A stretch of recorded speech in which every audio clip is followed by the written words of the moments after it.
Buenas tardes a todos. Esta webinar vamos a tratar el tema de la alergia a proteína de vaca, de leche de proteína de leche de vaca no irremediada, controversia en su diagnóstico y el manejo en la actualidad del COVID-19. Antes de nada quiero presentarme. Mi nombre es el doctor Anselmo Hernández, pediatra titular del Servicio Canario de Salud. Trabajo en el Centro de Salud de Tacoronte, en Tenerife.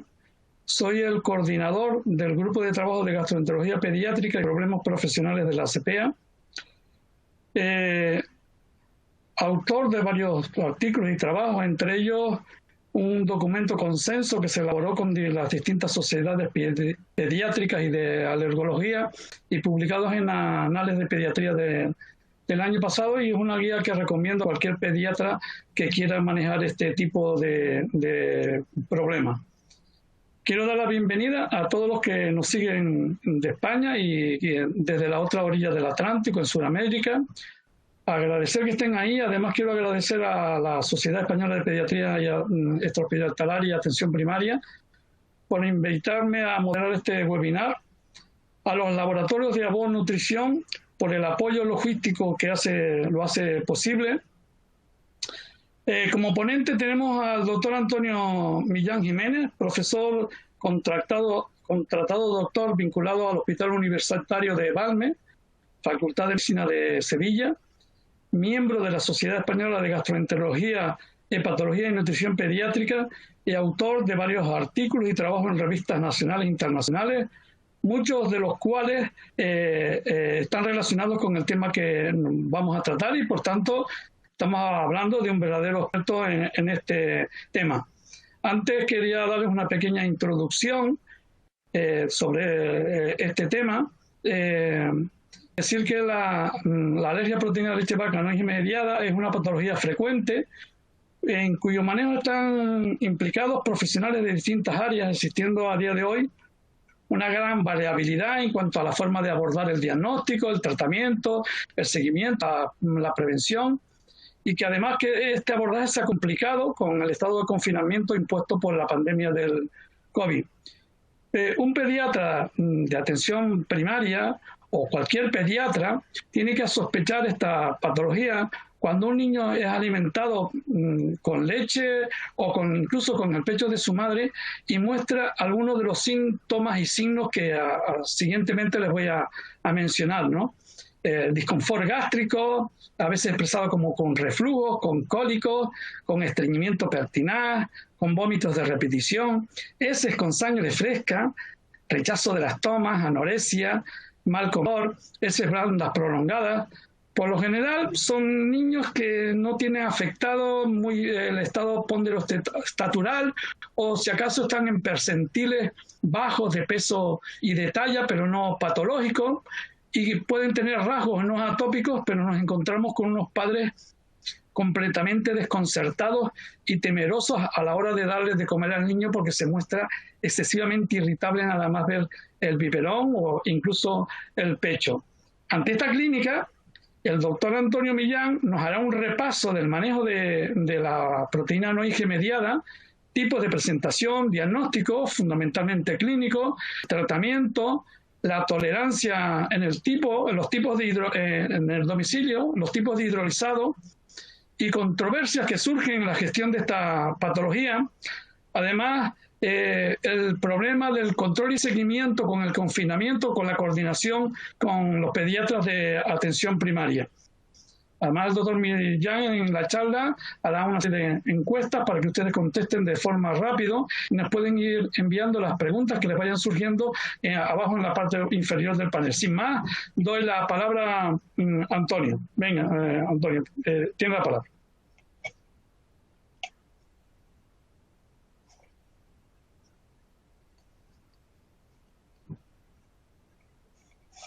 no hay audiencia, dar una charla, aunque sea online, no tiene sentido. Las charlas tienen sentido si hay una audiencia y hay una interacción.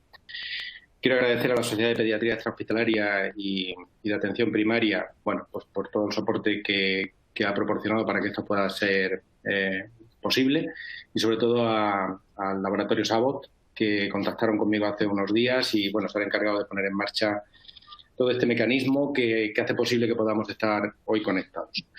Tenéis en la pantalla que vosotros podéis ver, que yo no veo, abajo a la derecha un cuadradito verde, que es una encuesta que podéis ir rellenando a medida que pase la charla o al final. Durante la charla habrá 2 o 3 preguntitas que he colocado para que las podamos contestar entre todos. Y sí quiero decir que lo que yo voy a decir aquí hoy es una opinión personal, es una opinión que tengo de varios años de experiencia y de lo que he podido ir leyendo, y que sobre todo lo que quiero es compartir con vosotros mi experiencia y aprender de vosotros, porque supongo que vosotros veis mucha más patología que yo en este sentido, ¿no? Entonces, sin más preámbulos, pues deciros que vamos a hablar de la alergia a las proteínas de leche de vaca no IgE mediada. Los problemas que hemos tenido, y os contaré la experiencia que nosotros hemos tenido en el área de salud donde yo trabajo. Nosotros estamos constituidos como área de salud, es decir, pediatras de atención primaria y pediatras hospitalarias están unidas bajo una misma gerencia, y eso nos permite una interrelación pues más próxima a través de teléfono, a través de correo electrónico, y yo siempre he defendido que los pediatras somos pediatras, estemos en atención primaria o estemos en el hospital, tenemos los mismos conocimientos y las mismas ganas de sacar adelante a nuestros pacientes, ¿no? Sin más, solamente pues os traigo esta diapositiva. Creo que todos estaremos de acuerdo que los problemas alérgicos están en aumento, sobre todo en los países desarrollados, en los países que están en vías de desarrollo o empobrecidos, todavía no han hecho ese cambio epidemiológico, siguen teniendo sobre todo grandes problemas de salud relacionados con las infecciones, con la malnutrición. En nuestro caso la malnutrición es la obesidad, están malnutridos, están obesos, y sobre todo, y haciendo referencia al tema de hoy, las alergias se han incrementado muchísimo por numerosas teorías y razones que no viene al caso, y que, bueno, pues parece que estamos forzando al sistema inmunológico y que al final pues este está respondiendo de forma anormal, ¿no? Nosotros los pediatras nos enfrentamos generalmente a 3 productos que 2 de ellos son básicos en la alimentación del niño, en la leche y el huevo. Vivimos con esas alergias, los frutos secos nos dan problemas un poquito más adelante, ¿no? Hoy nos vamos a dedicar a hablar de la alergia, ¿no?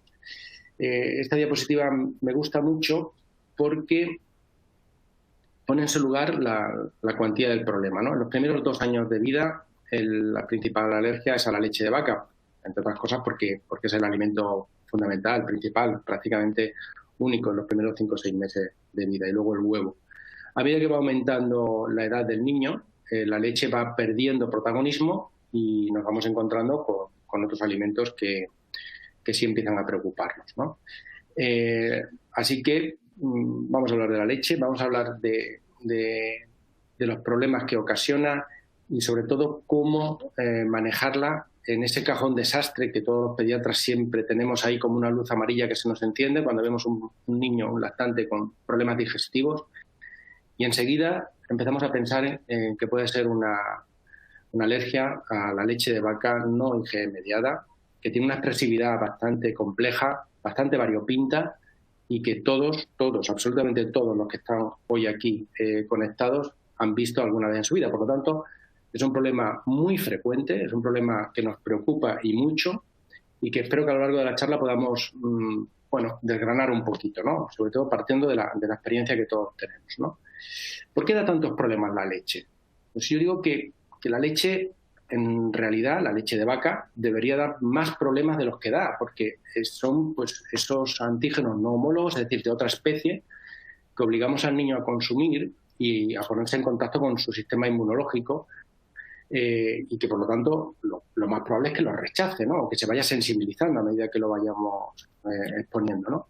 De las proteínas que normalmente testamos, la alfa-caseína es la más frecuente. La caseína, como sabéis, tiene valor pronóstico, es decir, cuando un niño está sensibilizado a la caseína, tiene menos posibilidades o es menos precoz su tolerancia, y luego la beta-lactoglobulina y la alfa-lactoalbúmina. Hay otras que normalmente no testamos en los test en el PRIC o en la IgE en sangre, pero este conjunto de proteínas en la leche de vaca son las que ponen en marcha el sistema inmunológico y son las que van a hacer que se exprese el rechazo. Esta revisión ya del 2003 a mí me gusta mucho porque es un esquema que sintetiza muy bien cuando nos enfrentamos a una reacción adversa por un alimento, en este caso por la leche. Podemos pensar que es tóxica o no tóxica y dentro de ellas si está mediada por el sistema inmune o no. Acordaos que no hace tanto tiempo, cuando un niño era alérgico a la proteína de leche de vaca y esta no podía ser demostrada por un PRIC o una IgE específica, hablábamos de intolerancia a las proteínas de leche de vaca. Ese es un término que ya se ha desterrado y pues hablamos ahora de la alergia no IgE mediada. La alergia no IgE mediada, pues como veis, está protagonizada por tres entidades, ¿no? El FPIES, que ha tomado mucho interés por la gravedad en su forma aguda, la proctocolitis alérgica, que todos sabemos identificar muy bien, y la enteropatía por proteína de leche de vaca, que es, yo creo, la entidad más problemática a la hora de diagnosticar, y siempre nos planteamos si será o no será, si haré bien retirando las proteínas de leche de vaca, y es a la que dedicaré un poquito más de tiempo. Y luego está nuestra vieja amiga, la dermatitis atópica, que siempre está ahí, siempre aparece un niño con una dermatitis, siempre hay alguien, algún compañero o nosotros mismos, que probamos a retirar la leche de vaca a ver si mejora o no. Realmente, para mí, la dermatitis atópica es una especial sensibilidad que tiene el niño en la piel. Yo no sé cómo definirla. He visto dermatitis atópicas que han ido muy bien, otras han ido mal, y a vosotros supongo que os habrá pasado lo mismo, ¿no? Hay una entidad con un origen mixto, pero como digo, hoy nos vamos a fijar en estas tres entidades, ¿de acuerdo? Por lo tanto, nos vamos a olvidar de las reacciones mediadas por IgE, que todos reconocemos fácilmente porque tiene una aparición rápida, con una expresividad muy clara a nivel respiratorio, a nivel de la piel. Nos vamos a centrar en las no IgE mediadas, que están vehiculizadas por la inmunidad celular, mucho más lenta, mucho más insidiosa de curso, ¿no? Por lo tanto, nos vamos a olvidar de la parte izquierda de esta diapositiva, de las mediadas por IgE, y nos vamos a centrar en las no mediadas por IgE, es decir, las que están vehiculizadas por el sistema celular, ¿no?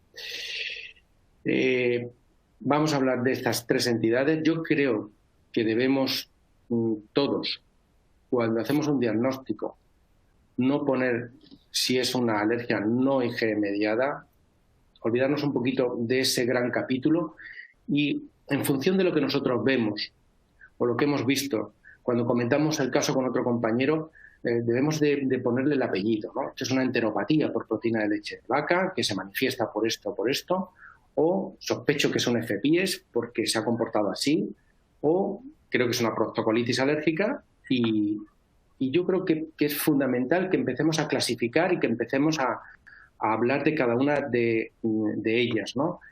Porque nos permitirá también hablar con los padres del pronóstico y de la importancia que tienen, ¿no? Esta pregunta creo que no hay ningún pediatra que no se la haya hecho, ¿no? ¿Estamos sobrediagnosticando la alergia a las proteínas de leche de vaca no IgE mediada? Yo le daría la vuelta a la pregunta.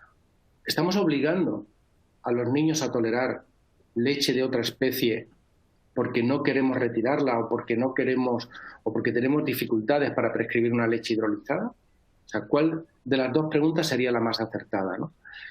Yo creo que cuando unos padres están preocupados porque el niño no come bien, el niño le sienta mal lo que le estamos dando, el propio niño lo expresa, y nosotros tenemos dudas, creo que el diagnóstico debería ser más a favor de este niño tiene una alergia no IgE mediada a la proteína de leche de vaca, que no rechazarlo y decir, oye, me estoy pasando, vamos a esperar un poco más, vamos a seguir, por así decirlo, forzando un poco a que este niño tolere.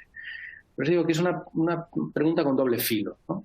Yo no tengo claro de los niños que están diagnosticados de alergia no IgE mediada, cuántos son realmente alérgicos y cuántos ha sido un cólico del lactante que se ha prolongado un poco en el tiempo, un reflujo que no hemos sabido manejar bien o que los padres nos han obligado a tratar con un hidrolizado.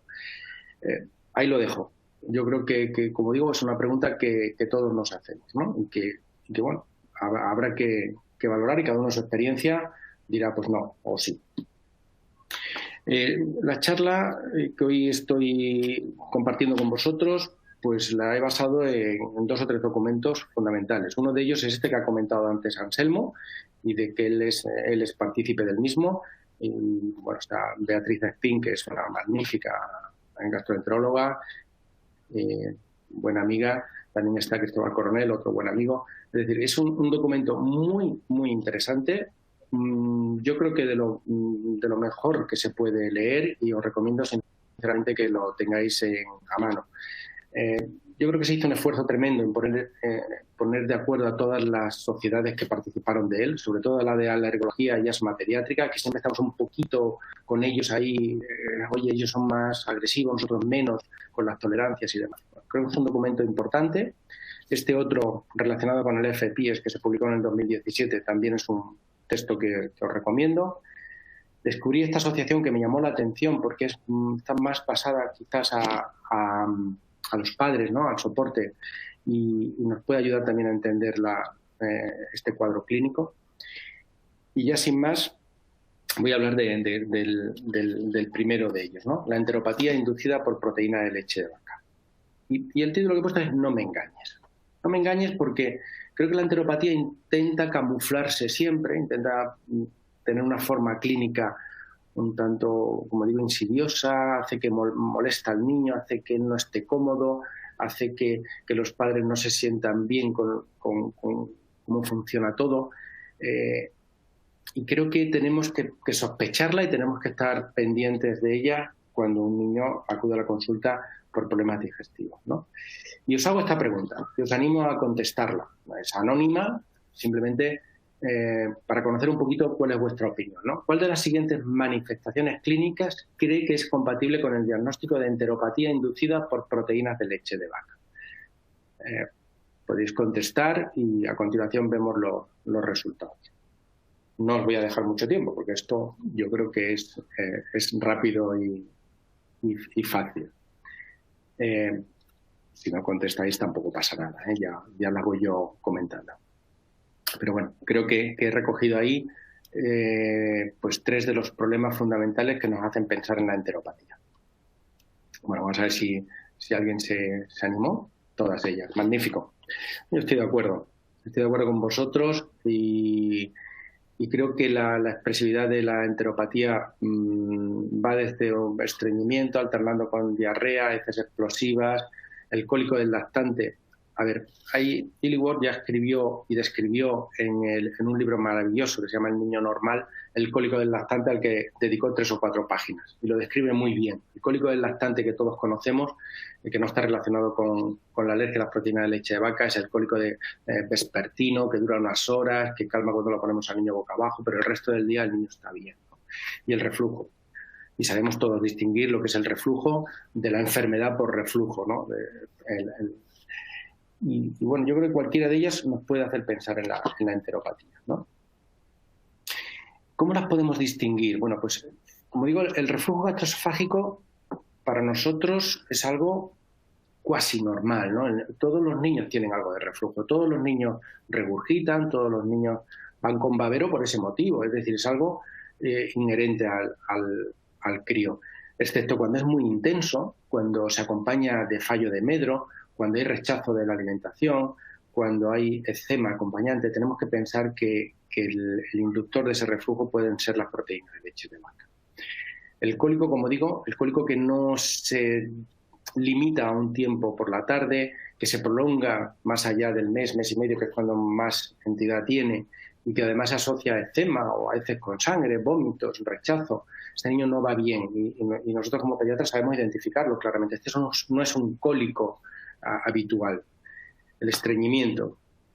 Es cierto que los niños pasan periodos de estreñimiento, pero cuando se prolonga también en el tiempo y hay otras manifestaciones alérgicas un poco claras, ¿no? Hay un poco de dermatitis, hay fisura, hay eritema perianal. podemos hacer la prueba de retirar las proteínas de leche de vaca y comprobar cuál es la evolución. De la diarrea hablaremos a continuación, pero todos sabemos que esa diarrea que es mucosa, que es filante, que cuando la madre te la describe pues queda pegada al pañal o que tiene motitas de sangre. Y la dermatitis atópica, como digo, siempre nos acompaña, ¿no? Entonces yo creo que estas variantes clínicas, cuando se expresa de esta manera, nos tiene que hacer sospechar una enteropatía por proteína de leche de vaca y no debemos dudar en probar la retirada, ¿no? La enteropatía inducida por proteína de leche de vaca, pues tiene muchas formas de presentación, como he dicho, pero principalmente yo creo que el niño intenta alejarse, no quiere tomar la leche, sabe que le causa malestar, dolor y la rechaza. Hay cierta anorexia, hay rechazo de las tomas, nunca apura la toma. La madre dice que el niño al final me deja medio biberón o estoy ahí forzando continuamente. Hay vómitos ocasionales, puede haber estreñimiento, en parte porque come menos, en parte porque es una manifestación más de la enteropatía. Y sobre todo cuando hay una diarrea de más de 15 días que no está inducida por el rotavirus o por otro patógeno que podemos identificar por otra semiología clínica, ¿no?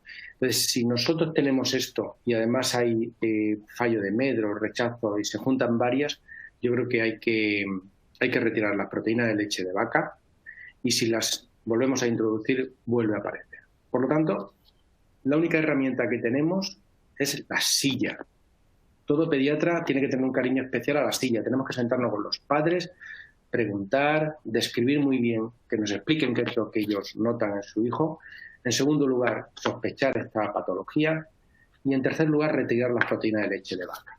Esperar 4 semanas al menos, volver a citar al paciente o en caso del confinamiento, como hemos hecho en muchos de nosotros, llamada telefónica, preguntar cómo va, si ha notado cambios a favor o en contra de la retirada. Y si a las 4 o 6 semanas el niño se encuentra bien, todo ha ido a mejor, la madre se va a oponer a que volvamos a poner las proteínas de leche de vaca. Pero debemos de convencerla que es la única forma de saber si su hijo tiene o no una alergia no IgE mediada a la leche de vaca. Y debemos reintroducirla. Y debemos de explicarle que los síntomas van a aparecer, como digo ahí, de forma insidiosa, progresiva. Los primeros días parece que el chaval va bien, pero luego, poco a poco, el lactante va sintiéndose otra vez incómodo, van a aparecer la sintomatología que nos obligó a la retirada, es decir, vómitos, rechazo de las tomas, deposiciones patológicas. Luego, la segunda entidad es la enterocolitis por proteínas de leche de vaca, el FPIES. Y este sí es malo de verdad. O sea, cuando aparece nos preocupa a todos, es, como digo, un cuadro generalmente agudo que puede comprometer la vida del niño. Y no solo se produce con las proteínas de leche de vaca. Ojo, que la soja y otras proteínas alimentarias pueden provocarlo. En este caso vamos a hablar de las proteínas de leche de vaca. Os presento este caso clínico para comentarlo con vosotros y para que contestéis a continuación, ¿no?, a las preguntas que os hago. Os leo. Es un lactante de 3 meses de edad, con vómitos de hace 4 horas, palidez de piel y de mucosas, está hipotónico, con pobre respuesta a estímulos. El niño no nos gusta, es el típico niño que tú ves en urgencia y dices, ¡jo!, este niño no me gusta nada. Ojos hundidos, mucosa oral seca, o sea, notamos que está deshidratado, temperatura normal, 36,5, una tensión sistólica en el P3 para su edad, una frecuencia cardíaca de 120, no tiene petequias, la fontanela está normotensa. Le pedimos una analítica y lo único que vemos es una trombocitosis, leucocitosis con desviación a la izquierda, acidosis metabólica. La PCR y la procalcitonina no nos la han podido hacer porque no han tenido muestra suficiente. Y tenemos estas opciones. Pensamos que es un trastorno metabólico agudo y precisa recogida de amonio, lactato y administrar cofactores. Es una sepsis del lactante que precisa punción lumbar, cefalosporina de 3ª generación y sueroterapia para corregir la deshidratación, que calculamos al menos del 5%, o es una enterocolitis inducida por proteína de leche de vaca y precisa ondansetrón, metilprednisolona y sueroterapia a 20 mililitros por kilo lo antes posible. O por el contrario, pensamos que todo es posible y le ponemos nuestro suero a 20 mililitros por kilo y cefalosporina de 3ª generación hasta que aclaremos un poco más el cuadro. ¿Qué opináis? Podéis marcar la opción que creáis y la comentamos.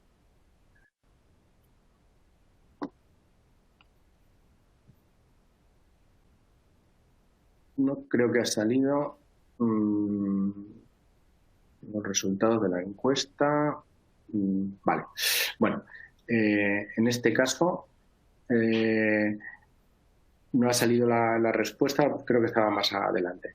Lo que en este caso yo haría, no sé si vosotros estáis de acuerdo o no, lo podemos ver luego, es poner sueroterapia 20 mililitros por kilo. Este niño está a punto de estar chocado. Y cefalosporina de tercera generación, porque yo no sé si es una sepsis, y es el problema que tenemos con el FPS, que nos confunde, nos hace pensar que tenemos un cuadro séptico, y muchos niños salen adelante porque los tratamos como una sepsis, no los tratamos como un FPS, y podemos errar en el diagnóstico y administrar antibióticos, pues a lo mejor más tiempo del debido.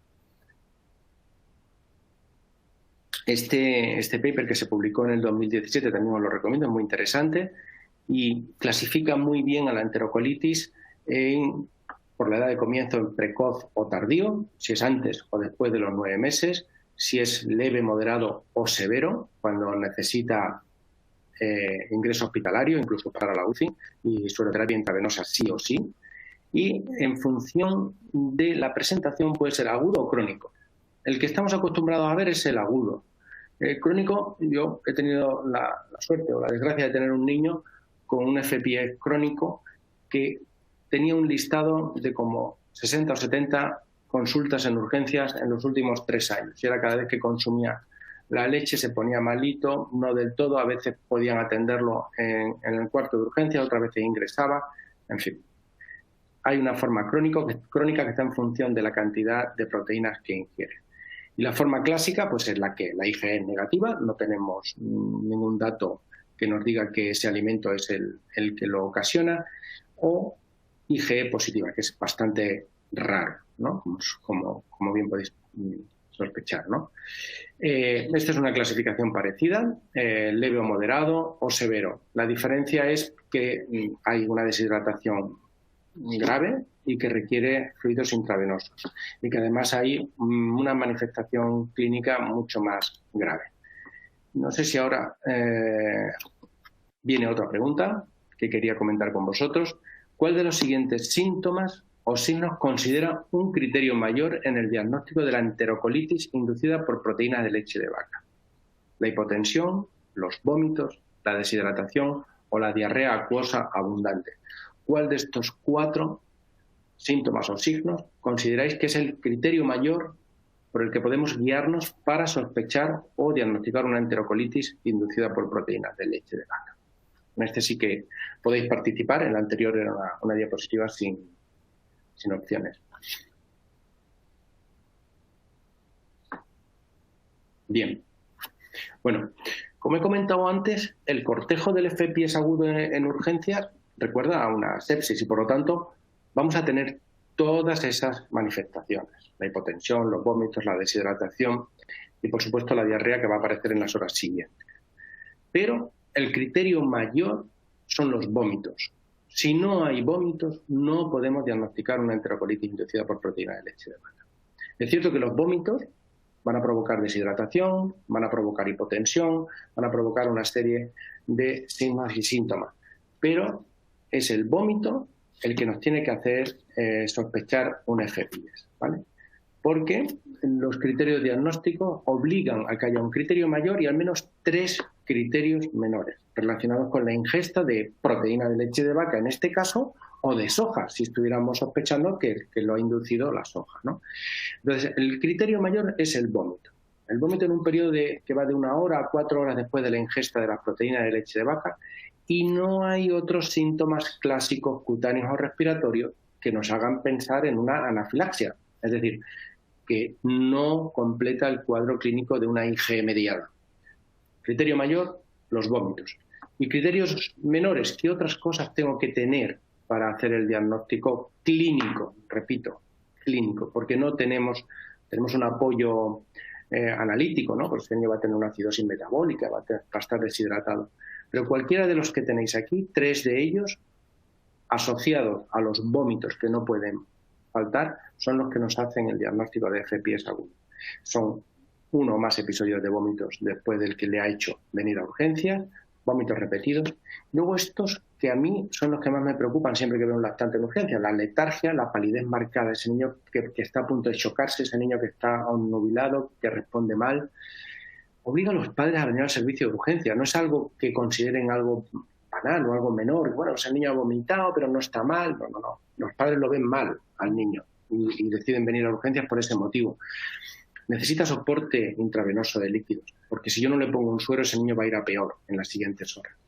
Luego aparece la diarrea, normalmente a las 5 o 10 horas después de comenzar con los vómitos. Y por supuesto que va a haber hipotensión y va a haber hipotermia, temperatura por debajo de 35.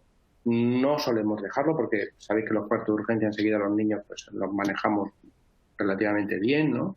Y no dejamos que se enfríen. Pero la tendencia es a la hipotermia. Pero como digo, principalmente vómitos y el niño que está letárgico, pálido, decaído, que no nos gusta, que nos recuerda a una sepsis, y esas las hemos visto todos y al niño lo trataríamos así, como he dicho antes. Y esta es una pregunta que os hago. Con ese niño que os acabo de describir, ¿qué 2 medidas iniciarían el tratamiento de un FPS agudo en urgencias? Suero salino a 10 o 20 mililitros por kilo más ondansetron a 0,15 por kilo. Adrenalina 0,15 o 0,30 según el peso más urbasón, 2 miligramos por kilo. Antihistamínicos tipo polaramine, una ampolla intravenosa o media ampolla en niños pequeñitos y ondansetron 0,15 por kilo. O por último, adrenalina 0,15, 0,30 más ondansetron. ¿Cuál es vuestra actitud terapéutica cuando os enfrentáis a un niño con esas características? Un niño que no os gusta, que os parece grave, ¿no?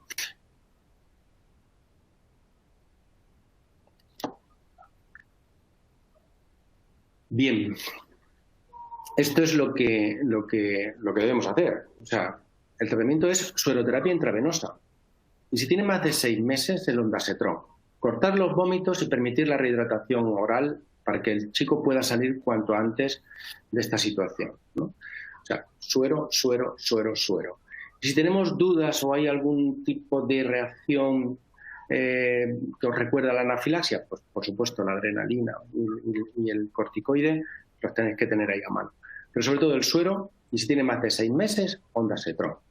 Frenar y empezar a iniciar la tolerancia. Este es un cuadro, bueno, como la presentación la vais a tener disponible, simplemente la traigo para recordar un poquito esos 4 o 5 puntos que nos hacen diferenciar el FPS de la anafilaxia, ¿no? El FPS tarda mínimo 1 hora o 2 hasta que empiece, y a veces más. La anafilaxia es inmediata, ¿no? Está producida por la leche, la soja, el arroz, la avena, la cebada. Y la anafilaxia, la leche está implicada, pero luego tenemos frutos secos, pescado, marisco. Esto es frecuencia. Y como yo digo, la frecuencia y las estadísticas a veces nos pueden confundir, ¿no? PRITPEX es negativo, es raro que un FPS sea positivo. En la anafilaxia nos puede ayudar en el estudio posterior. Los dos pueden comprometer la vida y provocar un shock por diferentes mecanismos. En el FPS siempre están presentes los vómitos. En la anafilaxia la urticaria, el enrojecimiento, esa expresividad tan evidente en la piel, ¿no? Y el tratamiento en el FPS fundamentalmente son los fluidos y en la anafilaxia la adrenalina. Simplemente un recordatorio para que lo tengamos presente. Como digo en este artículo del 2017, aunque es un camino un poquito tortuoso como el Caminito del Rey, para los que no lo conocéis, pues os invito a recorrerlo, pues expresa muy bien la diferencia entre leve, moderado y grave, ¿no? Ahí habla del tratamiento que se debe hacer en cada uno de los casos. Yo os lo he resumido sobre todo en aquel que es más grave, que es el que nos preocupa, porque el niño que tiene pues, un FPS leve, moderado, bueno, tenemos tiempo, que siempre es lo que más nos agobia al pediatra en la puerta de urgencia, el tiempo. Vamos siempre con falta de tiempo. En cambio, en la leve y moderada, ese tiempo lo podemos tener. En la grave, no. Entonces, en la grave, en el FPS agudo, el manejo recomendado por todas las guías, las que os he comentado anteriormente, es la vía intravenosa, suero salino fisiológico a 20 mililitros por kilo, una rehidratación rápida, perdón, como si estuviera chocado o a punto de chocarse, hasta que corrijamos la hipotensión, perdón, ondansetron si tiene más de 6 meses, a 0,15 por kilo, no más de 16 miligramos por dosis.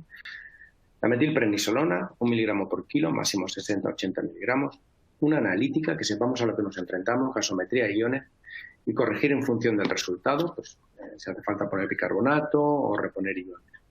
Ingreso en planta sí o sí. Yo creo que estos niños no se pueden ir a casa si no tenemos garantizada una tolerancia oral de unas horas, y eso conlleva al menos 24 horas en el hospital, y si no lo remontamos en las primeras horas, ingreso en UCI.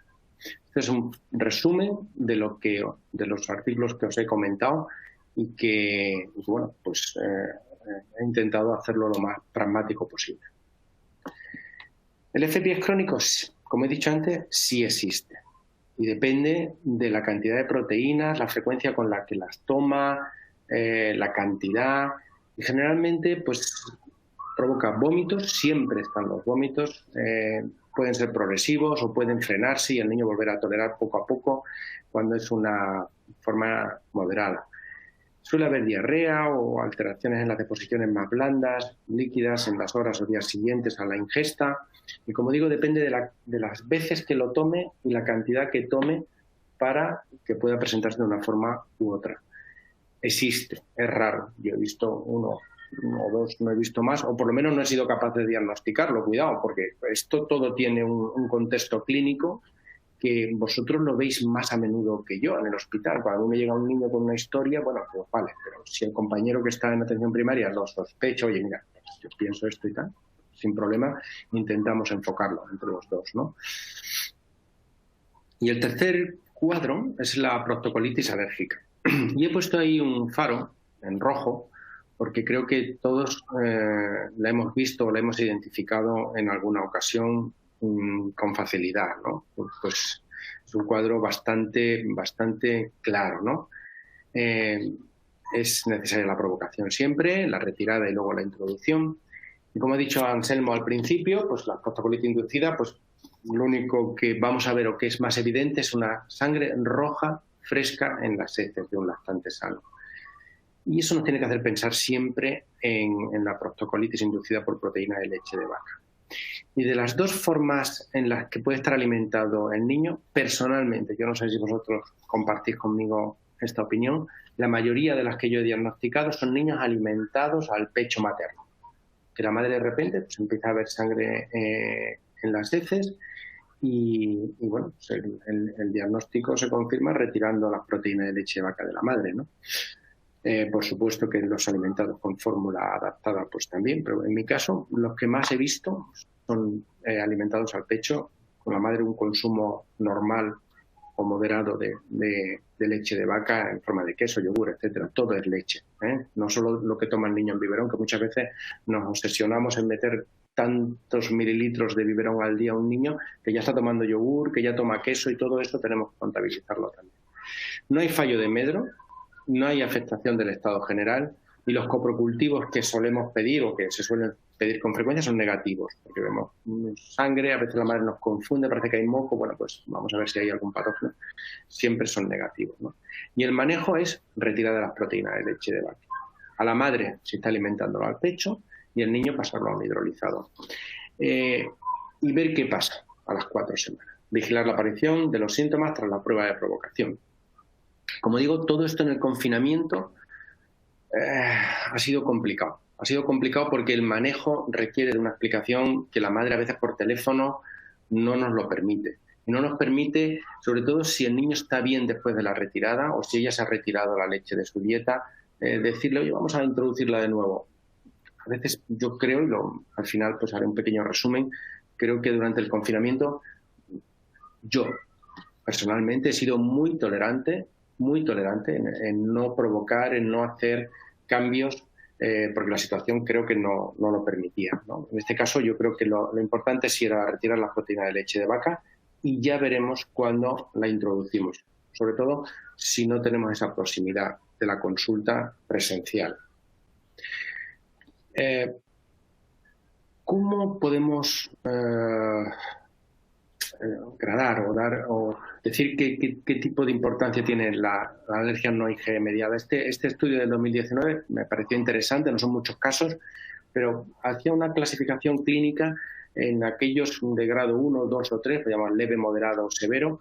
En los grados leves, la enteropatía por proteína de leche de vaca provoca algún vómito, sangre roja en las heces o diarrea. En las moderadas ya hay pérdida de peso o pobre ganancia ponderal, y en las severas tenemos sobre todo la presencia del shock. O sea, estamos hablando de una FPIES, estamos hablando de un proceso grave, ¿no? Esta es una forma de clasificarla, pero pues es una alergia a la proteína de leche de vaca no IgE mediada leve, moderada o severa, y esta es la experiencia de este grupo que publicó. Y vamos, yo creo que a la piedra de toque del diagnóstico de la alergia no IgE mediada. Tenemos que retirar las proteínas de leche de vaca. Ya he dicho al principio que puede que estemos sobrediagnosticando, aunque personalmente creo que no. Creo que si se dan esas circunstancias que he dicho antes, debemos retirarlas. Pero luego viene la segunda parte, la provocación. Si yo no introduzco de nuevo las proteínas de leche de vaca, no sabré, primero, si el niño las tolera ya, y segundo, si el niño está en esa fase en la que me confirma mi diagnóstico. Y la debemos hacer siempre, ¿no? Y en la no IgE mediada, excluyendo el FPIES, la provocación es un manejo de atención primaria, aunque si hay dudas, debe ser remitido al hospital, ¿vale? Si yo tengo dudas como pediatra que trabajo en atención primaria o en pediatría extrahospitalaria en una consulta privada y tengo dudas si provocar o no al niño porque no tengo claro que no esté mediada por IgE, no debo hacerlo. Y creo que en el confinamiento no debería haberse hecho ninguna, si es que se ha hecho alguna, ¿no? En mi caso no he hecho ninguna, ni lo he recomendado por teléfono, ni lo he inducido a que nadie lo haga. Está claro ya desde hace mucho tiempo que no se debe realizar en aquella alergia IgE mediada. No es el caso que estamos tratando hoy, pero no está mal recordarlo, ¿vale? Entonces, ¿cuándo la puedo hacer? ¿Cuándo puedo hacer una provocación o una prueba de reintroducción de las proteínas de leche de vaca en el domicilio? ¿Qué requisitos debo de tener? Pues primero que se haya resuelto la clínica, es decir, que realmente yo tenga una sospecha clara que está provocada la clínica del niño por las proteínas de leche de vaca y que cuando la he retirado han desaparecido los síntomas. Y ahora en este momento voy a confirmarlo. Esto me recuerda un poco a lo que hacíamos antes con la enfermedad celíaca, hace ya mucho tiempo. Retirábamos el gluten, hacíamos biopsia, volvíamos a meter el gluten, volvíamos a hacer biopsia, etcétera.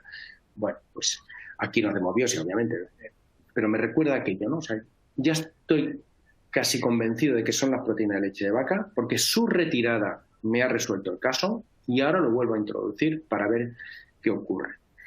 ¿Y en qué casos lo haremos? Pues en caso de una proctocolitis, sin duda. Reflujo gastroesofágico, más o menos severo, no el reflujo gastroesofágico normal que vemos en la consulta a diario, porque ese no nos ha inducido a retirar la proteína de leche de vaca, ¿no? El cólico intestinal, el disconfort, las molestias digestivas del niño y procesos digestivos menores, ¿no? El rechazo del estómago, la distensión abdominal, toda esta clínica, como digo, ese cajón desastre del niño que no va redondo, que no va bien, que los padres vienen a la consulta una y otra vez y nos comentan, es que no lo veo bien, es que el niño no está cómodo, es que el niño no quiere comer. Pues todos esos casos sí se puede hacer la provocación en domicilio. Y en el confinamiento, pues, repito, no. No, yo personalmente creo que debemos o hemos debido ser muy prudentes. Yo por lo menos lo he sido. O sea, no podemos en el confinamiento o durante este proceso que hemos vivido tan extraño para todos, decirle a una madre que introduzca proteína de leche de vaca en un niño que ha estado mal cuando las ha tomado, ¿vale? Es mi opinión personal, como he dicho desde el principio, nadie me induce a decir una cosa u otra, ¿eh? Y el inicio de la tolerancia, ¿cómo lo hacemos? Bueno, pues yo creo que en esto todos nos manejamos más o menos igual. Si la madre está alimentando al niño al pecho, pues debemos introducir poco a poco los lácteos en la dieta materna. Y si está tomando una fórmula hidrolizada, pues ir sustituyendo poco a poco la leche hidrolizada por una fórmula adaptada, ¿no? Y luego, no olvidéis el tiempo. En pediatría el tiempo es fundamental. Para mí es otra dimensión. Es decir, el tiempo a veces es corto cuando estamos en urgencia, tenemos que ir rápido. Y a veces un diagnóstico nos exige tiempo. Y en este caso el tiempo debe ser al menos de un mes. Es decir, tenemos que explicarle muy bien a los padres que los síntomas pueden aparecer de forma insidiosa y a lo mejor tardan 2, 3 o hasta 4 semanas en aparecer, ¿vale? Y eso cuesta que por teléfono en el confinamiento lo pudiéramos haber hecho, ¿no? Entonces, creo que es fundamental el sentarse y explicarlo muy bien. Pero esperar esas 4 semanas es fundamental. Esta es una guideline que está muy bien también y de la que os traigo este cuadro de cómo introducir poco a poco las proteínas de leche de vaca. En un niño que está la madre preparando 210 mililitros, pues introducimos 30 mililitros en uno de los biberones, luego introducimos 60 mililitros, 90 mililitros, lo vamos sustituyendo poco a poco y luego hay algo que a mí no me gusta y es que luego cuando ya lo he introducido en una de las tomas, pues ya la introducen todas. Yo creo que ahí hay un salto un poco cuantitativo que a mí me gusta hacerlo de forma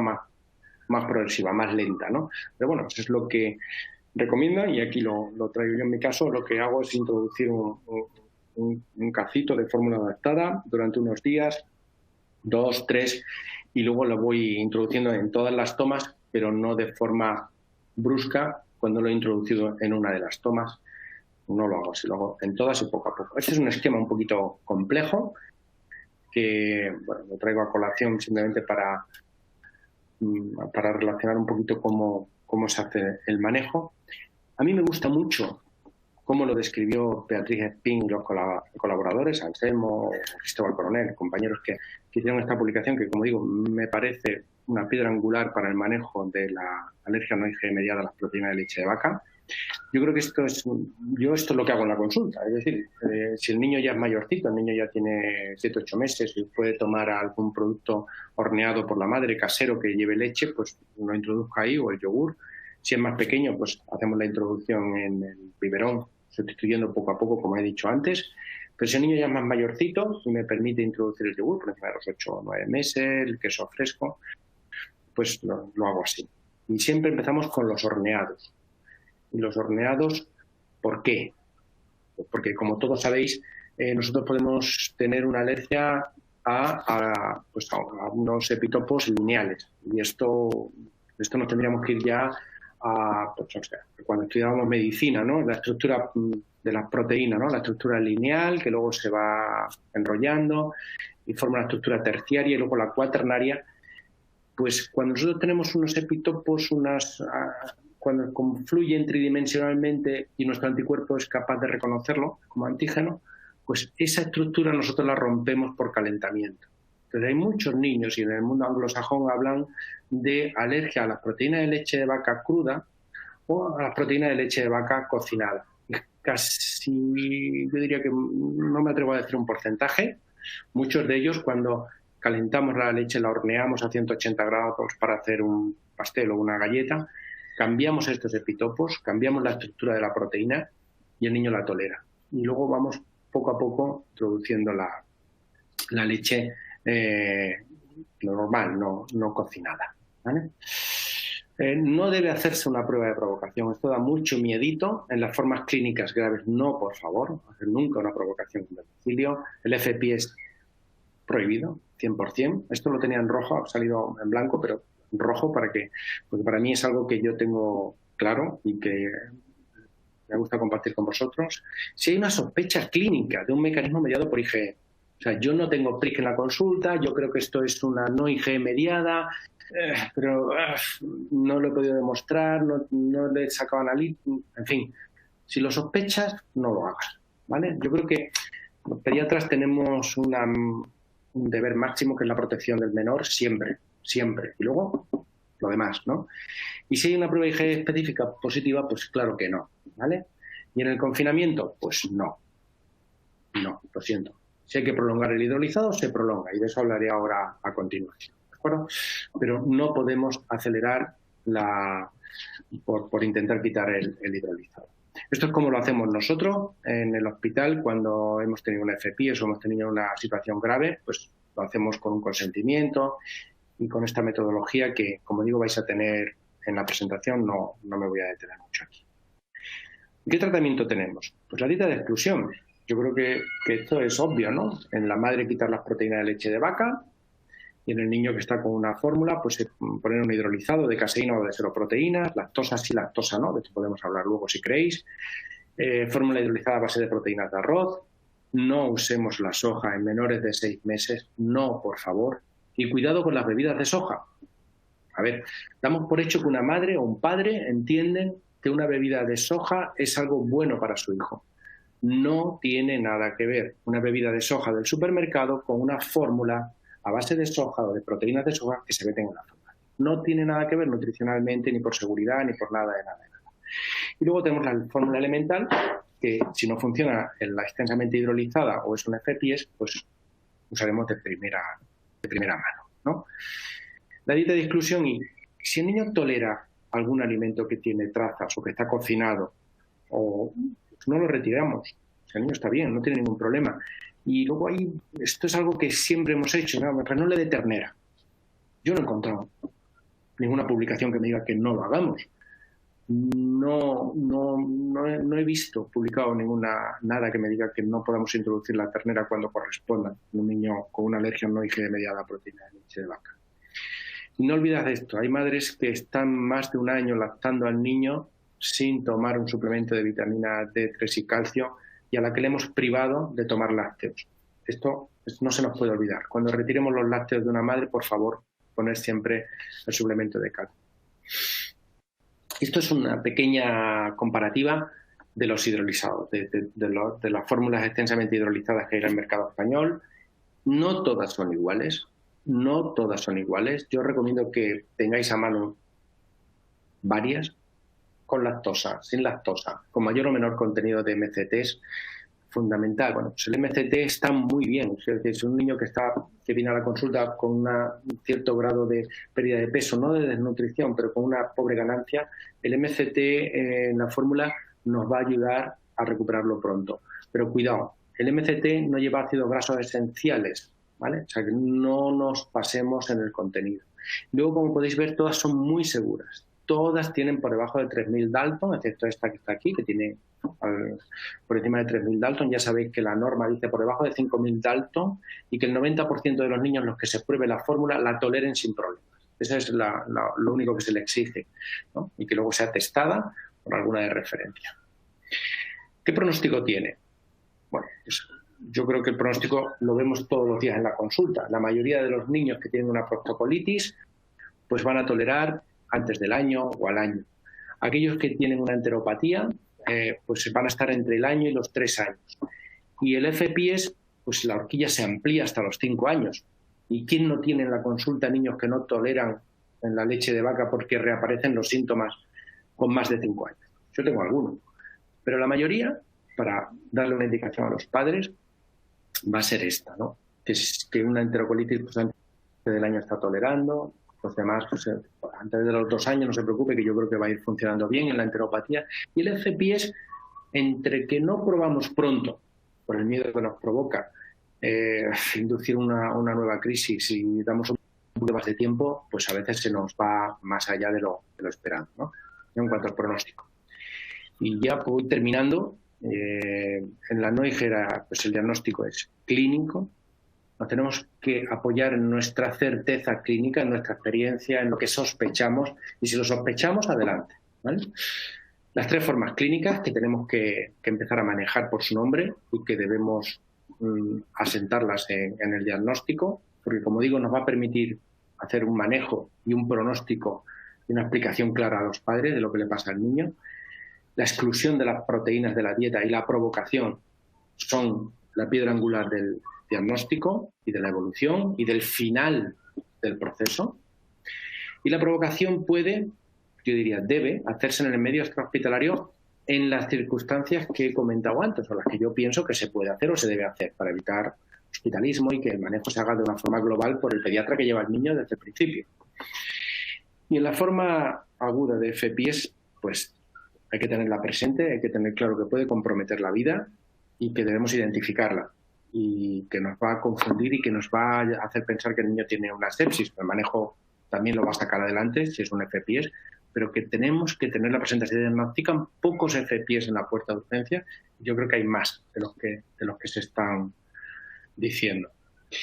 Luego, a modo de resumen, o por lo menos esto es lo que yo quiero compartir con vosotros durante el confinamiento. Como les he dicho al principio, nosotros estamos constituidos como área sanitaria, y ya hace tiempo que nosotros acordamos con farmacia y con las inspectoras de farmacia que todos los pediatras del área pueden prescribir una fórmula extensamente hidrolizada sin necesidad de acudir al hospital.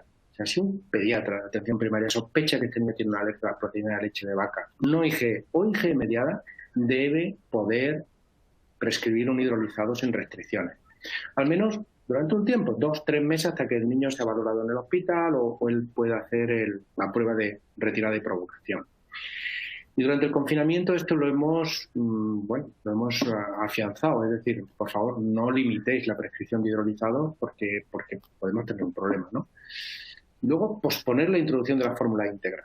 Siempre hemos dicho de las 4 semanas. Bueno, yo he tenido niños que han estado todo el confinamiento con una fórmula extensamente hidrolizada porque creí que no era el momento y el niño nutricionalmente iba bien, la toleraba bien, no tiene ningún problema. Una fórmula extensamente hidrolizada nutricionalmente está compensada y es correcta. Por lo tanto, es un problema, pues a lo mejor de mantener al niño con una fórmula que no precisa o que económicamente es más cara para el sistema, pero podemos prolongarla, no pasa nada. Control semanal quincenal es lo que hemos hecho por teléfono, consensuar con farmacias muy importantes y que nos permitiera cambiar de fórmula, porque hay niños, como sabéis, que toleran una, otra, le gusta más, le gusta menos, la palatabilidad no es la misma en todas las fórmulas, ¿vale?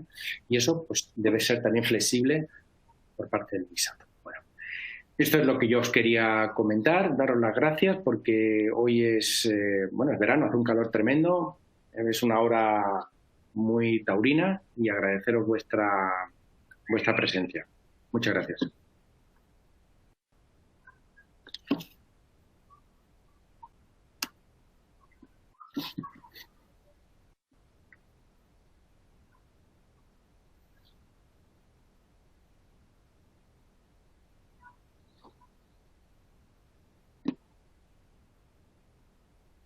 Anselmo, no te oigo. Perdona. Anselmo, creo que no has activado el micrófono.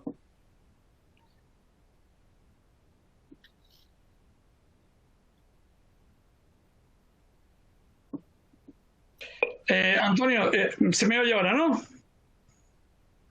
¿Se me oye ahora? Antonio, excelente trabajo. La verdad que he disfrutado mucho con tu charla y yo he ido tomando una serie de notas que quiero resumir y que ya las has comentado casi todas. El problema de la alergia a proteína de la leche de vaca es un problema frecuente.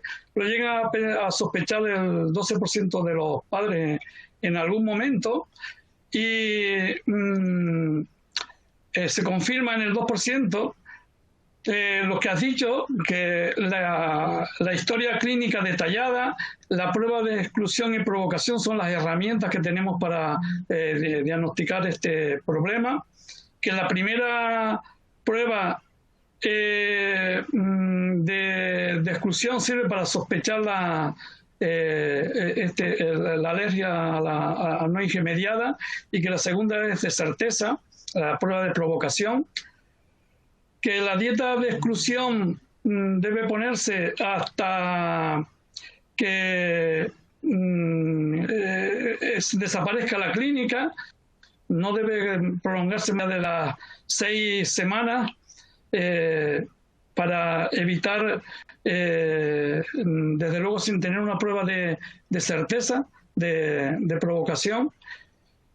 A veces, como has dicho, la respuesta no es clara y aparte de retirar de la dieta de la madre en caso de los niños mantenidos con lactancia exclusiva, no solamente las proteínas de la leche, sino de las de soja y del huevo, y que después el tema de la reintroducción, como ha hecho hincapié, a nivel domiciliario es muy importante que los pediatras de atención primaria nos aseguremos de que no es una IgE mediada, que se debe hacer escalonado como ha explicado muy bien y que está recogido en ese documento, que se debe mantener la vigilancia de que no aparezcan los síntomas hasta las 4 semanas después de la reintroducción, que siempre se debe hacer cuando se hace en domicilio por supervisión del pediatra de atención primaria y hospitalario, nunca durante el confinamiento, que en el caso de los FPIs graves y los cuadros más severos y sobre todo si se sospecha de IgE mediada a nivel hospitalario, y que desde luego el tratamiento de este cuadro es la evitación de las proteínas de la leche de vaca, utilizar las fórmulas extensamente hidrolizadas de proteínas de leche de vaca. También son válidos los hidrolizados de arroz, que se pueden utilizar en cualquier edad. No así los de soja, que no deben utilizarse por debajo de los 6 meses, y pensar que cuando hay un deterioro del estado nutricional o estas fórmulas no son aceptadas por nuestros pacientes, pues están las fórmulas elementales a base de aminoácidos, y que nunca deben ser alternativas las leches de otros mamíferos ni los preparados lácteos de origen vegetal, como los preparados de arroz, de avena, quinoa, chufa o almendra, por su escaso valor nutricional y el bajo contenido proteico y calórico. Bueno, sin más, he estado observando aquí las preguntas que han ido mandando. Te voy a ir haciendo algunas preguntas. Antonio, ¿me oyes, no? Sí, perfectamente, te oigo muy bien, Anselmo. Vale. Bueno, pues mira, aquí me preguntan que los hidrolizados, ¿cuáles utilizar? Si hidrolizados con lactosa o sin lactosa. A ver, yo creo que esa es una pregunta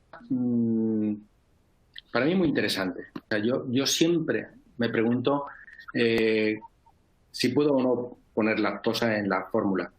Si un niño está alimentado al pecho y tenemos que suplementarlo con un hidrolizado porque tiene una no IgE mediada, la enteropatía, yo usaría una con lactosa, porque está recibiendo lactosa de la madre en ese momento y lo estamos privando de un elemento más nutricional. Si el niño acude a la consulta con un fallo de medro, con una diarrea prolongada de varias semanas, 2-3 semanas, yo usaría una fórmula sin lactosa, porque es la que normalmente usamos cuando queremos recuperar una diarrea prolongada. Esa es para mí la indicación de una u otra, ¿no? ¿Qué ventaja tiene la lactosa? Pues las fórmulas con lactosa están más ricas, el niño las recibe mejor, y luego no olvidemos que la lactosa favorece la absorción del calcio a nivel del tubo digestivo y también lleva galactosa, que es fundamental también para gangliosidos, cerebrósidos y demás para el desarrollo del sistema nervioso central. Pero como digo, niño que ya viene con una diarrea sin lactosa, si está alimentado al pecho, poner una con lactosa porque la está tomando. Después, bueno, otra pregunta. Como tú bien sabes, por lo menos en todo el Sistema Nacional de Salud, a los 2 años se acaba el tema del visado de las recetas, de las leches, de las fórmulas extensamente hidrolizadas. Pero hay algunos niños que llegan a esta edad y no lo han tolerado. ¿Qué alternativa le damos? ¿Los sucedáneos estos de herbolarios? ¿Qué problemas presentan esos sucedáneos? ¿Y qué está ocurriendo en la realidad, Antonio? A ver, yo no es que esté en contra de los sucedáneos, pero damos por hecho muchas veces que los padres tienen la misma información que nosotros y no la tienen. Entonces, cuando llegan a los 2 años, los niños, por consejo de otros familiares, por consejo de publicitario, a partir de los 2 años parece que el niño deja de tener una nutrición excelente, un hidrolizado que está financiado, y pasan a tomar cualquier producto que se vende en el supermercado, que su prioridad máxima, ¿vale? Calidad, sí, pero sobre todo es comercial. Entonces, estos sucedáneos de soja o sucedáneos de almendra, o la madre cree que le está dando leche.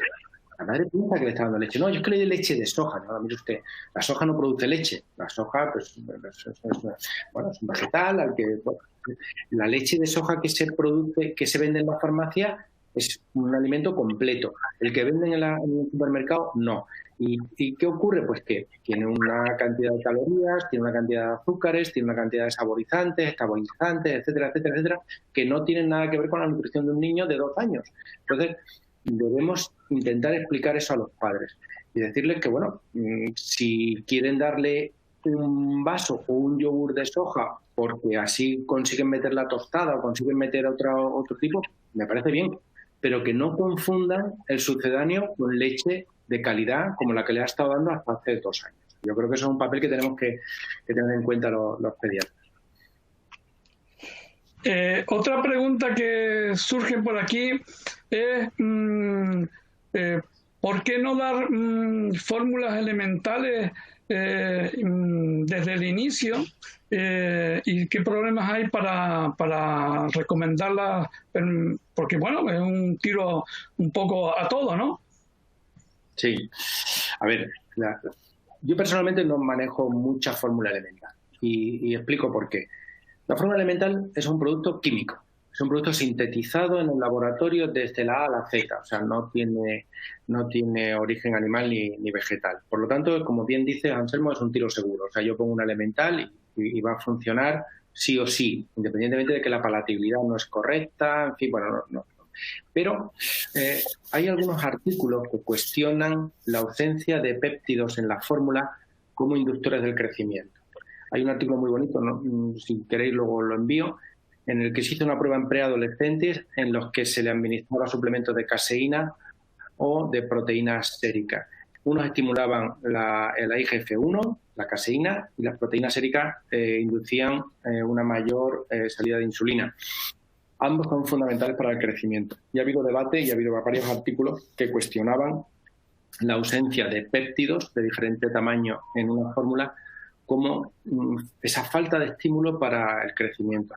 Yo no tengo una experiencia dilatada en el uso de fórmulas elementales durante largo plazo y no las he comparado. Hablo de lo que he podido leer.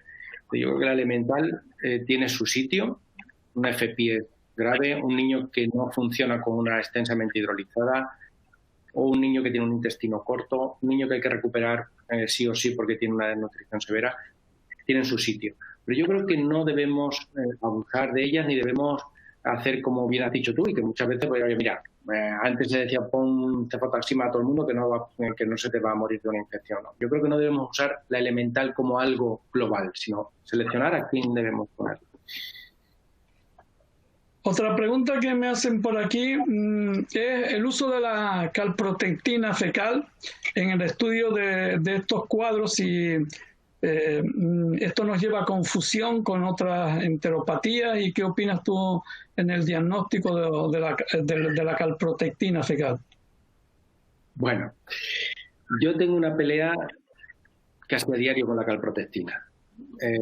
La quiero mucho, la calprotectina, y me ayuda mucho, sobre todo en la inflamatoria. Yo la uso para la inflamatoria. O sea, un niño que está diagnosticado de una inflamatoria, la calprotectina tiene una correlación clara con el proceso inflamatorio intestinal. Pero no podemos olvidar qué es la calprotectina. La calprotectina es una proteína segregada por los leucocitos que migran a través de una pared inflamada del intestino y la detectamos en heces. ¿Vale? Es una prueba no invasiva, fácil, rápida. Perfecto. Tiene una prueba que tiene unas características buenísimas, pero es inespecífica. Es decir, una diarrea aguda por rotavirus, una enteropatía por proteína de leche de vaca, cualquier proceso que haya a nivel intestinal me va a elevar la calprotectina en las heces. O sea, no me sirve como para discriminar. Yo pediría que nos basemos más en la clínica, o sea, en lo que yo pienso realmente que este niño tiene un proceso por una alergia a la proteína de leche de vaca no IG mediada. La calprotectina no te va a ayudar más de lo que ya te está ayudando tu ojo clínico. Y muchas veces por la calprotectina hacemos cosas que no deberíamos. Es decir, está muy bien, una herramienta diagnóstica, pero creo que tenemos que tener muy claro que es muy inespecífica, que no me está diciendo que la inflamación que tiene este niño a nivel intestinal está provocada por las proteínas de leche de vaca, no me está diciendo si es porque tiene una giardia, no me está diciendo si tiene una enteropatía por otra causa, por supuesto no me está diciendo si es una inflamatoria o no, y me ayuda a mí mucho en el manejo clínico no invasivo de una inflamatoria, por supuesto, ese es su sitio. Y no olvidemos una cosa.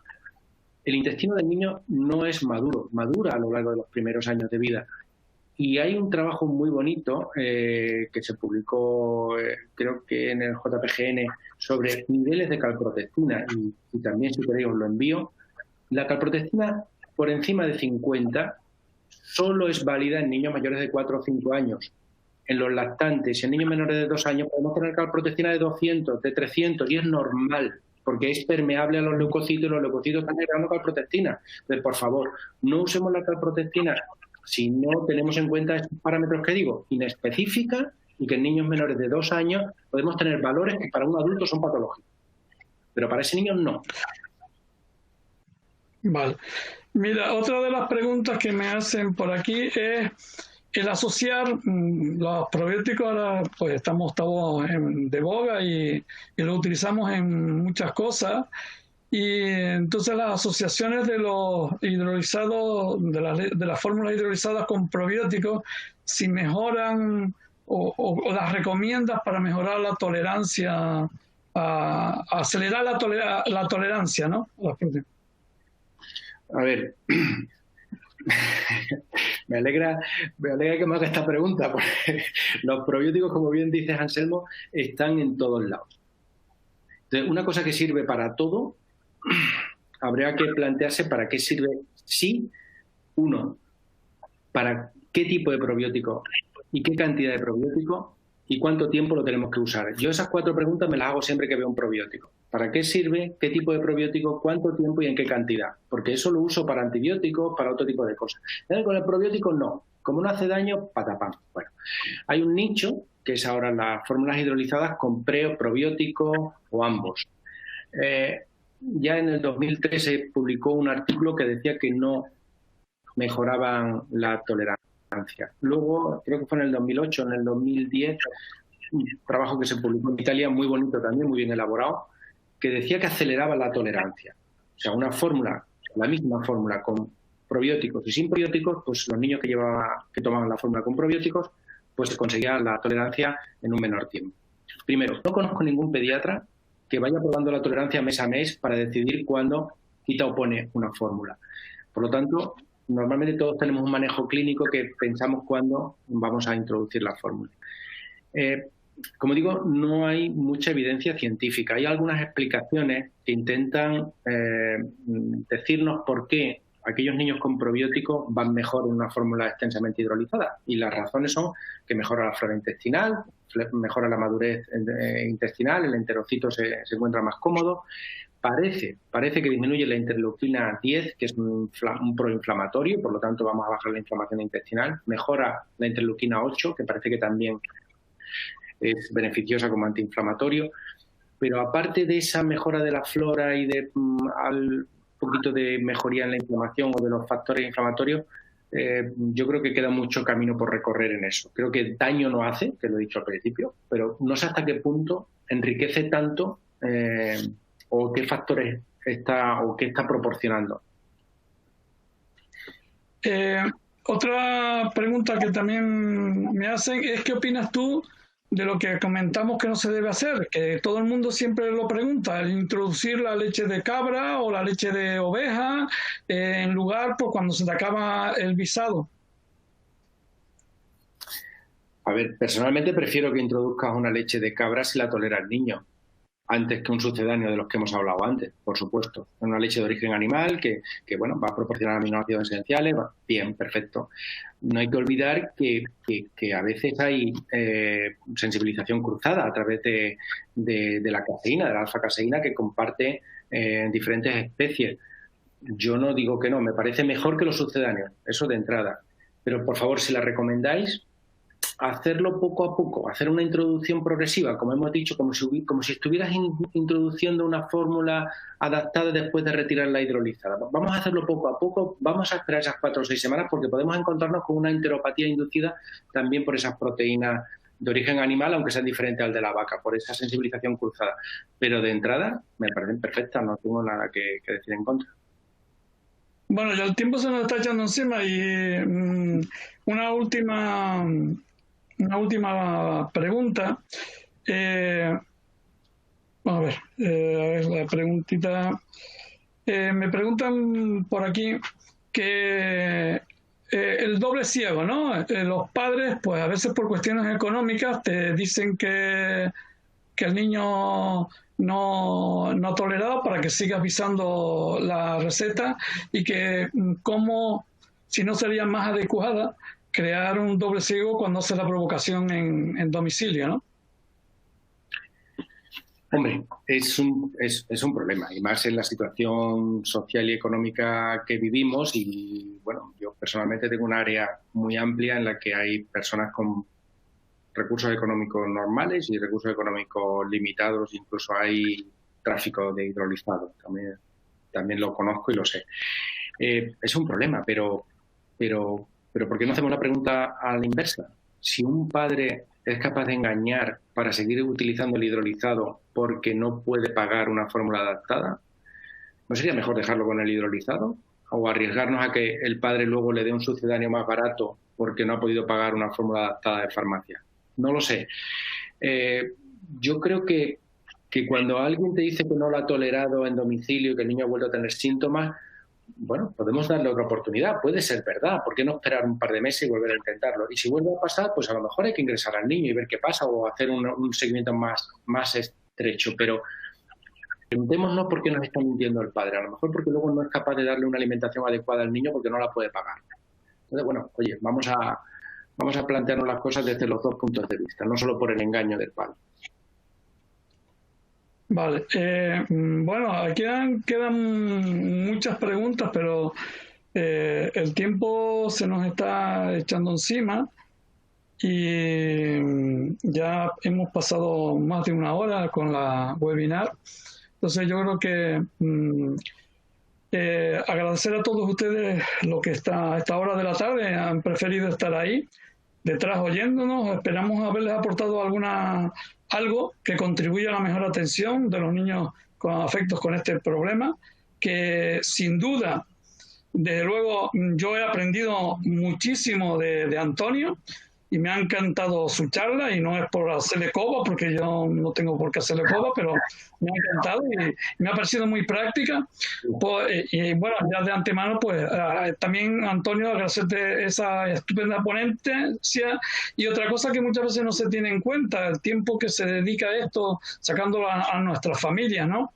A la CEPEA, nuestra Sociedad de Pediatría, en su labor de formación continuada con nuestros pediatras, en pro de la mejor calidad de la asistencia a nuestros niños, y por supuesto a Boa Nutrición, sin el cual no podríamos hacer esta webinar, y a todo el equipo técnico que ha estado ahí detrás procurando que no hubiera fallos, al menos que fueran los menos posibles, que las cosas en directo pues siempre suceden en algunas cosillas, pero bueno, ellos están ahí detrás y nos han ayudado bastante. Bueno, gracias a todos y buenas tardes, ¿no? Muchas gracias, y gracias a Abbott por permitir esta charla. Hasta luego.